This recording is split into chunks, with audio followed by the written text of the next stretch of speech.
And what's helpful about that is, for example, when you're at the bottom of that page 41, you can see on the left-hand side,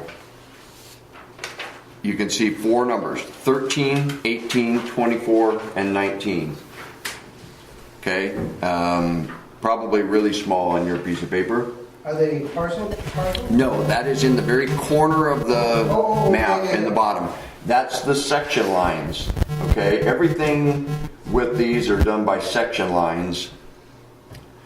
And when you follow the legal description, when you go to page 8 of the legal description, it starts describing that area at that boundary of section 13, 18, 24, and 29. And that's where, if you go to page, and see, this is, I would have done this graphically, and I can always do it again, but if you go past those assessor's parcel maps and go to the legal description that starts on page 47. None of these pages are No, they're not. Not same? No, yeah, right here at the bottom. Or the resolution. Yeah, that's the resolution that formed the district, but Some of them are printed over. 47 is marked. Page 47 is. I think they're all marked, but that there's printing over top of the page. Oh, okay. So if you go to page 53. Is that the last of the maps or what? You're after the maps by a few pages. Oh, you're in legal Yeah. 53. Yeah. You'll see I drew a line. See, I have the luxury of having it be a red line with arrows. Yes, I see it. That is, if you look at the, if you look at that paragraph, Right. 18. it's the common section corner for section 13, 24, 18, and 19. Okay, so that is that bottom left-hand corner behind, is it Josephina? Anyway. Page 53 still? Yeah, so from page 53, see if I had it, if I could do this correctly, you'd have the legal description on the left-hand side of your brain, and then you'd have that map on the right.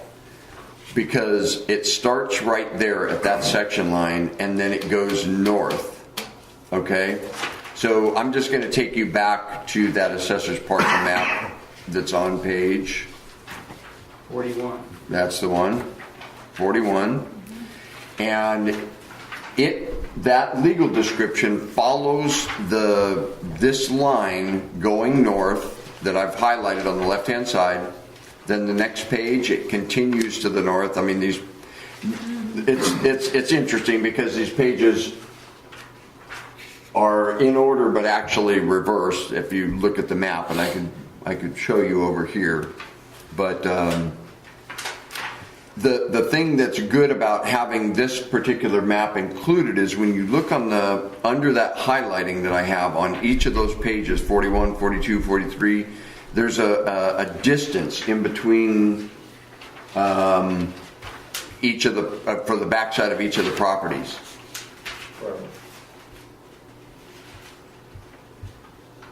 Yeah, see, unfortunately, I just can't blow it up for you. And these 10 numbers are just lot numbers, right? Parcel numbers. Yeah, the only thing I'm trying to show is it goes due north, and I'm gonna just do it from this map over here because it's really kind of a waste of time for me to say it. Don't pay any attention to all that stuff. But where the description starts is right here in the corner. Okay, that's that section 18, 19, 24, 34, whatever.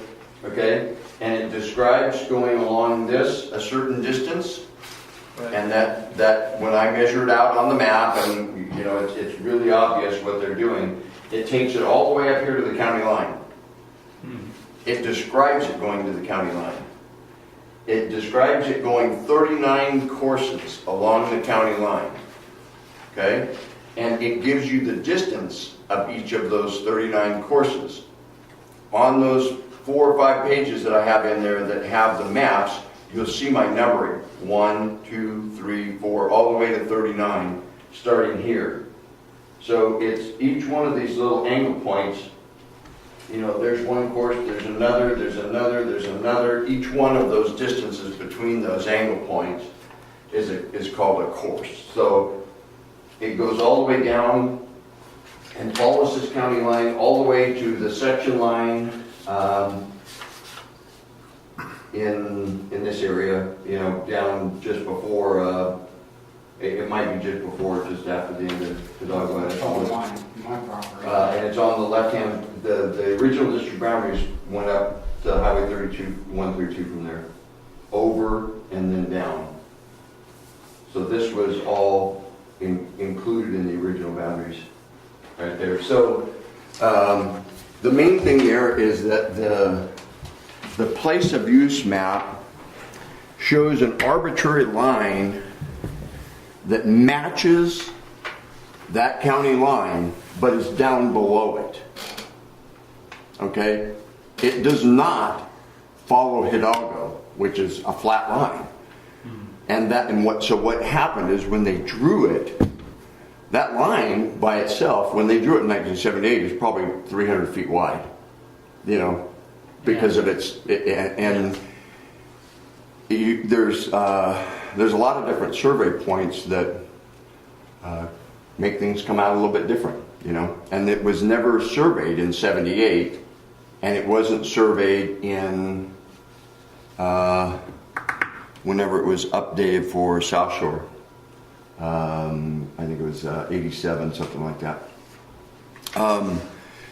So the main thing is it follows the county boundaries. That was the district boundaries. It was intended to mirror and contain the Sierra Highlands Water Company boundaries. And that's what's in question is, you know, the state hasn't said, hey, you know,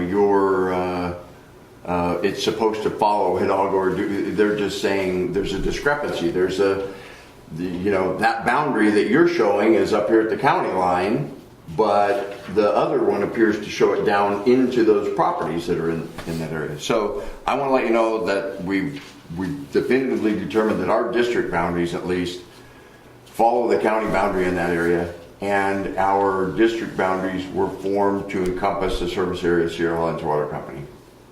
We've submitted it to the state. We'll see where they go. We'll see if adds they. more properties inside the place of use? All it does is reconfirm what I've already sent to them.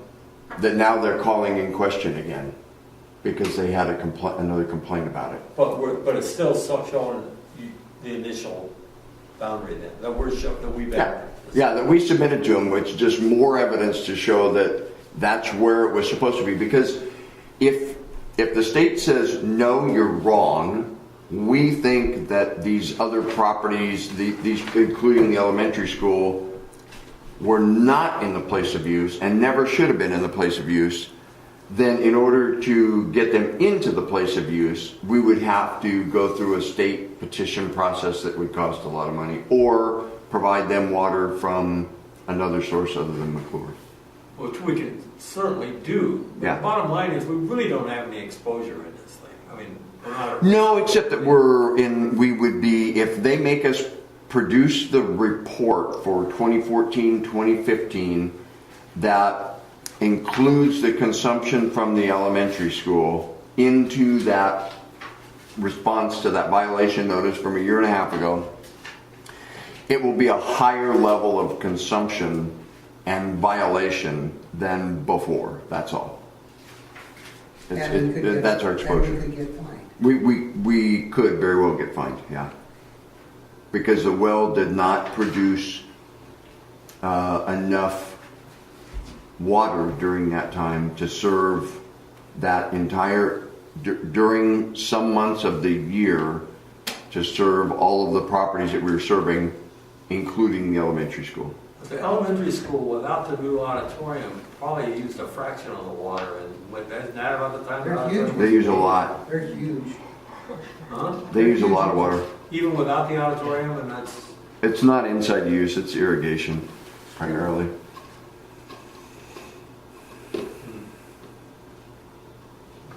So there's no action on this thing, we're just, It's just an ongoing, You know, I'm trying to find that, the foundation that Russ was looking for, you know? My head blew up when I saw it. Go ahead, Emery. Yeah. When you go to page 40, I was talking to Tim today. Mm-hmm. He talked, Tim called him. The dotted line along 132, Yes. that is, you say that's the original, and what? No, that's the current, the dotted line is the current district boundaries. I don't think so. Well, anyway, that was 7M, and they never built 7M. So Tim ended up buying all that, right? And the other guy that he bought, I guess, Nichols, bought part of that stuff. And Tim says that he thinks that the school, there might have been a little 5-acre piece there that was part of the subdivision, and it would be inside place use. Other than that, that was just ranch land in there. But Boise was going to develop that, and they didn't. I got that book out there that I can show you. But, you know, I don't think that dotted line up there, well, I guess because of the fire station, that's what that little square is, I assume, right? On 132, the fire station? Or is that those former nickel properties on the other Let me side get of up there. Bond's Flat? What is that square? What's it? Looks like fire station. Okay. Well, anyway, but that is 7M, and they never developed it. So, I mean, that's the question. I mean, Tim said that there were streets there was those little triangular deals. Boise called him and said, you know, we can't afford to do this. And so he ended up buying it. Part of it was his wife's property. And that's what that is there. I've got the map in the truck. I'll show you after the meeting. Mm-hmm. I don't know if you got a case or not. I think he thinks the school is in because there was a little notch there, you know, at the corner. Yeah. The rest of it was 7M. But the map that I'm going to show you shows the school is not in. It shows that 7M never been not developed. So I don't know. It's like a fire hydrant serviced out there? Mm-hmm. They are? Yeah. How often? Oh, serviced? Yeah. Oh, I thought you were If they talking. work. I got about 5 fire hydrants on the property. You Wow. gotta have more than 2 lots. That's what I'm saying. No, it's 37 and 32. Even show, here's a picture of it, the last page in here. That's right here on this page, that's one lot. Yeah. That's one of the How could you have lots so right many there. fire? That's the thing. How could you have so many fire hydrants? The special page is for it here. Yeah. So what's this for here? Just showing the boundary? It shows where the original boundaries left the county line. That was the end of that 39 courses of where the district boundaries were formed following the county line in that area. And then went north, right at that parcel that's numbered, that's got a 3077, somewhere in that area. He's inside place of Through use, that. correct? Isn't he, or not? He's got Yeah. fire hydrants and everything. Yeah. That's what all these little marks are here, are fire hydrants. Probably. Yeah. Now, can I ask you a question, Mr. I Hoffman? goes with boxes. Do you pay the homeowner fee thing? No. No, that's the other thing. That's not in homeowners association. But supposedly he's in the district. He's in the place of use. There's a lot of those out there. Weird. I don't know if those are annexations or what. Yeah. So, you know, in reality, the common practice is that each time there's an annexation done to the district, that the proponents for the annexation, the people that apply for the annexation, pay the cost of updating your maps. So we would have a series of maps that showed here's the old boundaries, here's the new boundary with a hatch mark through it, and then when the annexation was approved, here's the final boundary. And we would have either a survey done, or we'd have an official map that showed it. I mean, LAFCO keeps an official map, but it's the documentation is not there to be able for me to throw it up on the screen and say, this is annexation number 1, this is number 2, number 3, number 4. I'd have to hand draw those things in. Whether that's relevant or not at this point, the main thing that we've got to deal with the state is whether whether the district boundaries were drawn at the same place as the Sierra Highlands Water Company. And that's, that's where we're The little blue lines off the blue line with the dot, are those water meters? On page 40, the little deal in the dot, are those water meters, or those stubs, or what are they? See the parcels? Can't be water meters. If they have a dot, I believe they're meters. If they just have the line, they're non-metered. And if there's a red dot, what is it? Nothing? A red dot. Hang on. Maybe it was a mistake or something. No, the red dot's fire hydrants. Oh, fire hydrant, Yeah. yeah, so there's, how many you say, sir? You have 2 close by, apparently, there's 2 red dots. If I- 3? if- I got about 4 or 5. Oh, 2, I see. No, I see 2 red dots. There's no red on here, on this one. Well, you, Hold on, he's got a total. I got a part of it. Yeah. Well, There's 2 or 3 going up Azula, and 1 or 2 on is there private Hill. hydrants up there? I don't know. Yeah, Um, on that little street. 1, 2, 3. Yeah, well, I think he's here. There's one way up the end. too. Yeah, there is, exactly, right, you're looking at it. Right at the end, there's a hot Mhm. Up by That's not Tim's, even, up by Tim's wasn't even house. completed up there. really? Yeah. Hmm. It's sitting there at the end of the line. My understanding that even if you could get water or anything like that road doesn't meet the county standards, and you can't develop it or so, is what I heard. The road is not, it's substandard, it doesn't meet the width requirements and all this That's stuff. the same as all the other roads around there. Yeah. We cleaned it all up, got all the grass out of it, got it all back to, it's better shape than most of them because it hadn't been driven on for 40 years. So the purpose of this was Yes. really informational only to let you know we're still working on this because I don't know, the state may come back and say you're good and put the complaint aside and say we've resolved it. The state may come back and say we disagree, provide more information. I at this point I don't know. It's such a big issue that I want to make sure that there's no misunderstanding about what, the district was formed to, and here's the boundary of the district in that area, on the county line. We'll see. Okay. All right. In the meeting. Yeah, that's into the meeting, so I guess Bang we or have, gavel, one. I'm sorry? Bang or gavel, at least All right, one. so the meeting's adjourned. Thank you. All right. Wow. Hey, Mr. Alquist, could you?